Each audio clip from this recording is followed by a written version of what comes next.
Hey buddy, it's Peter, and this is the 2025 Ninja 1100 SX. So it's a change from the Ninja 1000 SX, and it is down 6 horsepower. And if you think that matters for this bike, when peak horsepower is down 6 horsepower, then this is probably not the bike for you. We're gonna talk about why it's down, what's changed, what's going on, and we're gonna talk about some of the new features on this, as well as a new model of this, the SE model, which kind of takes this to just a slightly higher level even again. As it sits, this has already been one of my favorite bikes ever as the Ninja 1000. The 1100 takes it a step up in some key ways, and it's just very good. So if you're expecting a glowing review, this is basically going to be that. I'm going to go over this piece by piece to help you decide if it's right for you, but when I put my biases out there, this is a bike that I like very much, and if that bothers you that a reviewer likes a bike as they review it, well, can't help that. I do like this bike. Also, we're filming here at Jim Gilbert's Power Sports, Jim Gilbert's Wheels and Deals. This is the #1 volume Kawasaki dealer in the country, and it is March right now. This place is packed with bikes out in the main showroom. You got side-by-sides all around me here. There's not a ton of space to film right now because this is so full of inventory. So if you guys want to check out bikes, you can check them out there. And if you're not in the area to check out Jim Gilbert's Wheels and Deals, Jim Gilbert's Power Sports, remember, they give me complete access to their entire vehicle lineup. So I'll be filming every single Kawasaki I can get my hands on. If you are interested in that, make sure you hit subscribe, leave a like, that helps. And if you really want to just help me out, just watch this video to the end. That really helps me out. And the more this channel grows, the more access I have to a whole bunch of other stuff and some fun stuff coming up. So let's get going with this review. So let's put this bike in a class. This one is a sport tourer. Now, modern sport tourers in 2025 are very, very often adventure bike styling, and that's what the Versys 1100 is now. The 1100 uses the same motor, and they actually make the same amount of power this year compared to last year, where this one weighed more, the Versys made less. They've kind of combined them, and things have changed. So even though it's up in cc's, this is a slight bit down on power, so let's talk about why. You and I both know why. It's emission standards, but they've also boosted the torque and the power. And one thing to keep in mind is this never had peak horsepower in the class. What it had is everywhere through the rev range. So, 5,000 RPM to 5,000 RPM, 8,000 RPM to 8,000 RPM, this bike versus its competitor, the main competitor, this always made more power everywhere but the very, very, very top end. And the only place the very, very, very top end matters is on a racetrack. You're not gonna take a bike with this much power, and if you're thinking like a Ninja 500, yeah, you're gonna rev that out on the streets, you're gonna rev that out and keep it at redline, or keep revving it to redline for several gears on the streets. An 1100cc bike, you're just not doing that. So where you want your power is in that mid-range, and that's where this bike is exceptionally strong, and it's still strong, if not stronger, with this new 1100cc engine. So if you think an 1100cc bike that is not designed for the racetrack, that peak power matters, you're probably a little bit misled. It's still got a ton of peak power, but you will almost never live there if you're on the streets. You might touch it once in first gear, maybe second gear, but if you do that, you're well beyond the speed limit anywhere. So what you really want is any gear to have torque, and that's what this has. Now, probably for emissions regulations, that's why we're down a little bit on power. 4 cylinders are tough motorcycles to meet worldwide emission standards, so that's what goes on with bikes like these. They make one bike for the world, and that's what you've got. So, not gonna talk about power anymore, because what you need to know about this is it has exceptional power everywhere. You don't buy this bike from the spec sheet, you buy this bike because of what it is, and it really is an exceptional bike. So, sport touring bike, more of a sport touring seating position. We're gonna show you that in a second. Let's start at the front wheel, work our way back, and talk about some of the changes in this bike. Some of the changes, some of the changes I'll show you, I'm pretty sure other videos aren't talking about, so let's show you those hopefully in this video as well. All right, let's get going.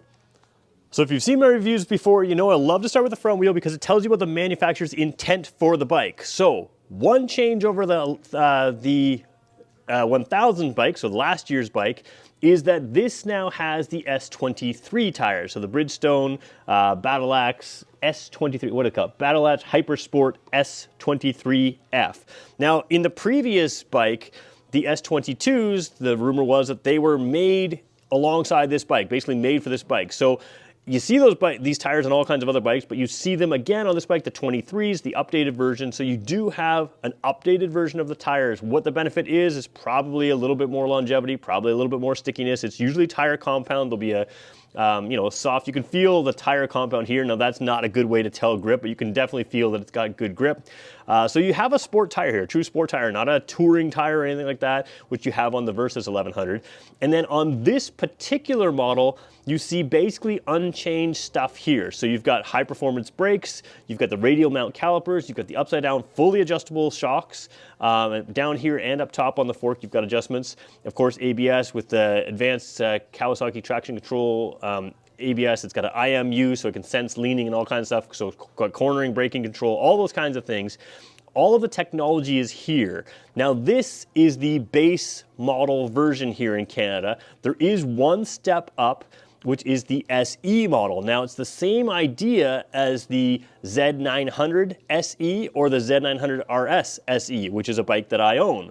I used to be able to claim that I had better brakes and better suspension because I had the Brembo brakes and the Öhlins rear shock on my Z900. Everything else about this bike is better than the Z900 RS, or in this case, probably the regular Z900, although that is new for 2025. But now the SE model does offer you better brakes with the Brembo brakes and the Öhlins shock if that's what you want. Now there's adjustments there. We'll get to the rear shock in a second and show you that as well. Do you need it on this bike? I'm not sure, but if you want it, you can get it. So that's the real big change here. Nothing really changing here other than the slight tire change, which is just the next generation up. Everything else, bodywork looks good. You've got the signal lights built into the bodywork here, so we'll talk about them in a second when we talk about some lighting. But basically what you have is a true sport touring bike that is sporty more than touring. So taking a look at the engine, this is the big change here. It was already not a Ninja 1000 in the past. It was a Ninja 1043. So that 1043 already put it above. So now you're up just under 1100 cc. What has gone on in this engine to make it better for marketing with the 1000 versus the 1100? Well, the biggest thing is all four pistons now travel just a smidgen further to make up the extra bit of displacement. So the bore is the same, so same size pistons, but they travel just a tiny bit further. So it's the exact same treatment that the Ninja 400 had to become the Ninja 500, which is a 399, went to a 451.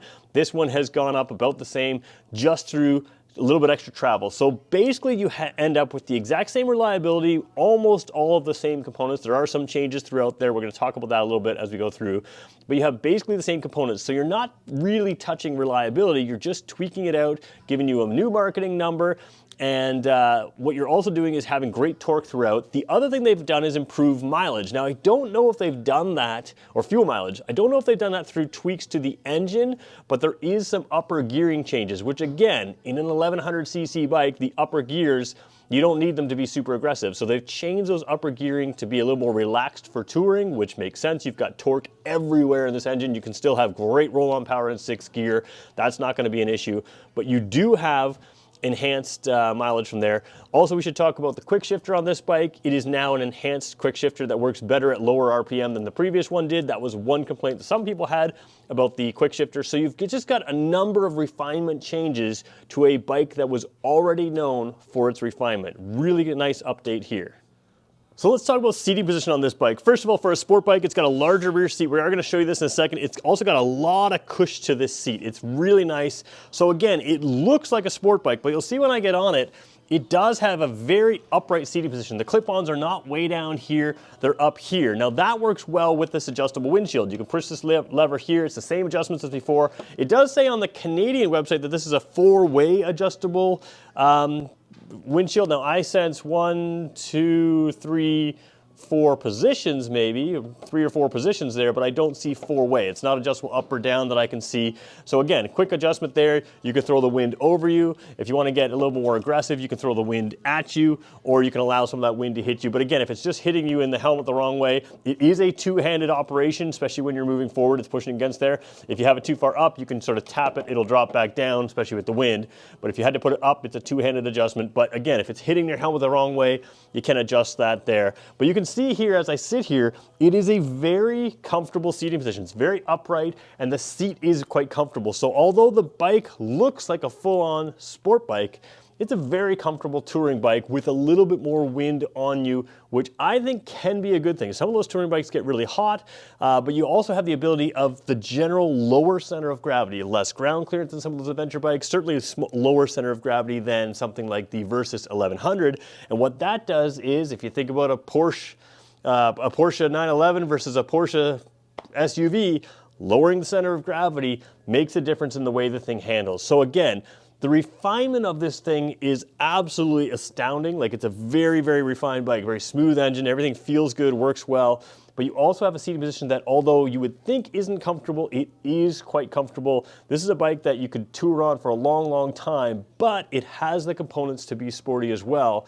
And it also has the general, geometry of something that is very sporty. What I mean by that is, by keeping everything low and forward, you've got the ability to really handle this bike in a tighter handling course, but also take it out on long trips. So for me, I still prefer this style of bike for touring over those adventure style, because this is going to be a little bit more fun when you get places. Now, you can also add luggage here. You can add accessory luggage, hard lockable luggage to the sides, or you can add a top box. Now, interestingly, on this bike, you can only add either or, that's what they say, only the side bags or the top box. Most people go with the side bags on this. The Versys 1000 allows you to add both. You could add side bags and the top box, and in fact, the Versys 1000 comes with the standard side bags. So you can take a passenger on this for sure. Versys is going to be better for that. The Versys 1100 is going to be better for that, but this one absolutely, you'll see in the ads, they have a passenger on this as well. So a lot of versatility in the seating position, a lot of versatility for a sport bike in taking a passenger, and of course you've got the power and everything that you need to comfortably do that at any speed as well. Let's take a little closer look at a couple of items here. I want to show you the rear suspension, the adjustment here, and then we're going to take a look at the controls and the dash. So I've got the camera on wide angle right now just to show you where we're looking here. We're going to zoom into just the normal angle, and you can actually, we'll go in a little bit further. Right there is your preload adjustment. So again, as you're adding those bags on, or as you're adding a passenger, you've got the ability to adjust your preload. It is a clicking system, so one click there and one click around there. So you've got quite a bit of adjustment before you feel that click. Now, this is the standard model, right? The standard model has the preload adjustment. The uprated model has your shock. You can kind of see it at the bottom of your screen right there, just coming through there. The upper end model has an Öhlins shock, so it would be probably the same shock on it's the same spec shock as on the Z900, the RS that I have, the SE, excuse me, the SE. So when you get the SE model of this, the Z900 SE or Z900 SE, and the Z900 S or 900 RS SE also has the same adjustment, but it's an Öhlins shock, so it's a little different coloring. So again, it kind of makes a difference on this bike. Do you want to step up to that Öhlins shock just for the Öhlins shock, or do you want the remote preload adjustment? On the Z900, you don't have the preload adjustment unless you have the Öhlins shock. This one, you've got it in both. Now, a couple other things worth pointing out. This one is not your typical sport bike. They've got rubber padded passenger pegs, and you also have a nice rubber padded front rider's peg here, and there's a lot of weight on the bottom. You don't tend to see a lot of weight on the bottom of these bigger displacement bikes, especially on the racetrack, but they've done everything they can to make this feel super refined. And again, the engine itself is known to be super smooth, so they're just kind of going overkill by putting that weight there to make sure your pegs are super smooth at any speed. So that's really what this bike is about, all about refinement.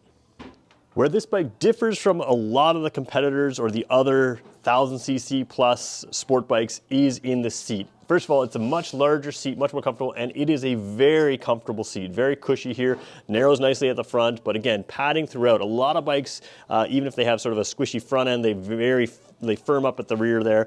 And the other thing is the second seat here, the passenger seat, is a large step up and a large seat as well. Half of these bikes don't have a seat much bigger than my hand. You can see this one is, double or triple the size of some of those other seats. So you definitely can take a passenger with comfort here. And then of course you have these grab handles, but those grab handles are made to fit Kawasaki's hard cases that come standard on the Versys 650 and the Versys 1100. They will connect onto here. So that's a Kawasaki accessory. They fit perfectly. They can be set up to be keyed to the same as the bike. So it just, as soon as if you have your key with you, you know they're locked. They come on, they come off very, very easily. Just a really smart system, and they are big enough to hold a full face helmet on either side. So that's what I would do to equip this bike. You can always take them on or off, and when you do, it doesn't look any different than what you have right here, but that is an option for this bike. Take a look at the dash here. We're going to zoom in just a little bit. Actually, we'll go fully in there, and we're going to turn the dash on. At first glance, you don't see anything that looks different. This is going to be very similar to what you would see on the previous model year. I should mention that the previous model year is a more expensive bike, so they've lowered the price while giving you a little bit more in this. One of the things with this gauge cluster and a lot of TFT displays, they don't film as clearly as they would be in person. So I see this very clear in person. You're gonna see it a little bit more fuzzy, and the colors are gonna be a little bit more washed out on your camera here. But it is a very good display. Now, one of the differences with this display is it has more connectivity than it's had in the past. So you have some voice control options through an app. You can connect your phone, those kinds of things. So there are a number of things. I'm gonna try to do a video of that in the future because we've had a Kawasaki Rideology app in the past, but this one has a lot of changes coming out. I'm gonna try to do that probably on the Z900 when it comes out because it's really new on that bike. But if you wanna see that, make sure you stay tuned, subscribe, that kind of thing. You still got your ride modes in here. So we're in rain mode right now. We can sort of leave it there. We're gonna hold the button here to switch it from rain mode to road. You can see up top there beside neutral. We're gonna switch it again to sport. And I believe that's it, unless it adds a custom. Nope, it's just rain, sport, and rain, road, and sport. So that is, again, it controls your electronic throttle. It controls some of your other things. It also keeps in mind that, again, this has that IMU, so it can sense when the bike's coming up, it can sense when the bike's leaning, it can sense if the front wheel's slipping out, the rear wheel's slipping out, all kinds of things, and it can adjust your electronics there. So you've got some electronics here that you don't see on this bike, and you know, then you've got your number of things. You can switch through different odometers. You can switch through different settings there. You've got your outside temperature right now is 16. That's a reading probably a little low. It's a little warmer in here. I will point out some changes on the handlebars here, just some minor stuff, but I'll point that out as we come back out here. So taking a look at the clutch side, of course, you got that slipper and assist clutch. It's quite light, especially for an engine of this size. It is an adjustable lever here, so you can spin this knob and have that, if you have smaller or larger hands, it works, but it also works to place that grab point exactly where you want it with that adjustment there. You've got a trigger over here. Normally on Kawasaki's, you pull the trigger to flash your high beams. This one, you push it out to turn your high beams on, and you can pull it to flash your high beams. So that takes your control out of this area, which is usually controlling your high beams, and allows this to be your mode and your select button here. There's no select button on the opposite side or reset button or anything like that on the opposite handlebar, which is on your throttle side anymore. So everything's moved to this side. That's pretty typical nowadays that you have your left hand for just about everything. You also have your cruise control here, electronic cruise control, reset button there, signal, horn, and four-way flashers. So everything is now there. The one new piece over here is Kawasaki is putting this accessory on a lot of bikes now. Even on lower end bikes, they're putting this USB-C port there. So that's gonna allow you to keep your phone charged or something like a GPS, whatever you want to keep charged. There is some navigational abilities, I believe, in the dash through the app, but generally speaking, I like to use something like a phone or something like GPS, and if you want to do that, you've got some power there, right there to the handlebar now. The other thing I'm going to quickly show you here, if I can kind of zoom into it here, if we can see it. Hopefully, let's just try to zoom in a little bit more. Might lose some clarity here, but there is adjustments on the top of both fork tubes and on the bottom to show you, or to allow you to adjust the handlebar. One thing that is gone is there was a select button over here. You had a start and kill switch up here, but there was a select button down here. That's now gone. One thing you may notice that's missing from this bike that is on the Versys 1100 is this one does not come standard with Kawasaki's heated grip. So you can absolutely add that to this bike. The Versys has it standard, this bike does not. But the Versys is also significantly more expensive than this bike. It also has electronic suspension. There's no version of the Ninja 1100 that has that same electronic suspension that the Versys does. So the Versys is a higher spec bike than this, but this one is certainly a more sporty bike than that. So let's talk about who this bike is for. Now, this bike has always been sort of in that sporty environment. Its direct competitor is made by Suzuki. There are other ones out there, but for the price and for what you get and for the intent of this bike, this is my favorite in the class. Now again, it depends on what you're looking for. If you want an ultra high performance sport bike that feels like an ultra high performance sport bike, there are other options out there. But if you're buying this as a sport bike, something that handles very, very, very well and feels like a sport bike, but is far more comfortable and is a better touring bike than just about any other sport type bike out there, this one really is still the king.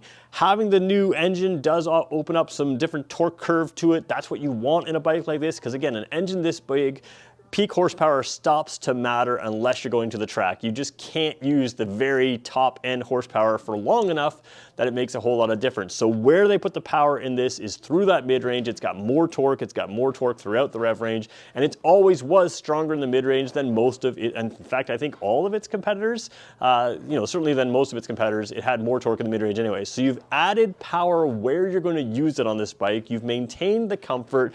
You've added some electronic features here. You've got something that you can absolutely tour on, but absolutely have sport features and sport riding on. To me, this is the best bike in its class if you tend to use it as a sporty touring bike. If you want full out sport, you can make arguments for other bikes as well. And where I find a lot of the magazines and maybe other YouTube channels go with the competitor is because they are sport focused and want to do a sport bike, whereas I think this one is touring focused. It gives you all the sport you need, but a much better touring platform than it would appear based on the bodywork. So for me, I would choose this bike over anything else in its class. For you, it might be different. Is it worth going with this one over the previous model year? Yes. This one costs less and you get more. It's as simple as that. You get better tires. You have the option of better suspension and better brakes even. You've just got everything that everybody loved about the previous unit updated. You're going to see more about this bike because it's 1100, so there'll be more marketing reasons. It's not a huge change when you think about it from a CC perspective, but they do change that torque curve to give you some more torque. That's what's going to make this bike absolutely great. And the refinement and the level of luxury type feel at a bike at this price, it may be expensive for some bikes, but it's quite inexpensive for a bike that gives you this much.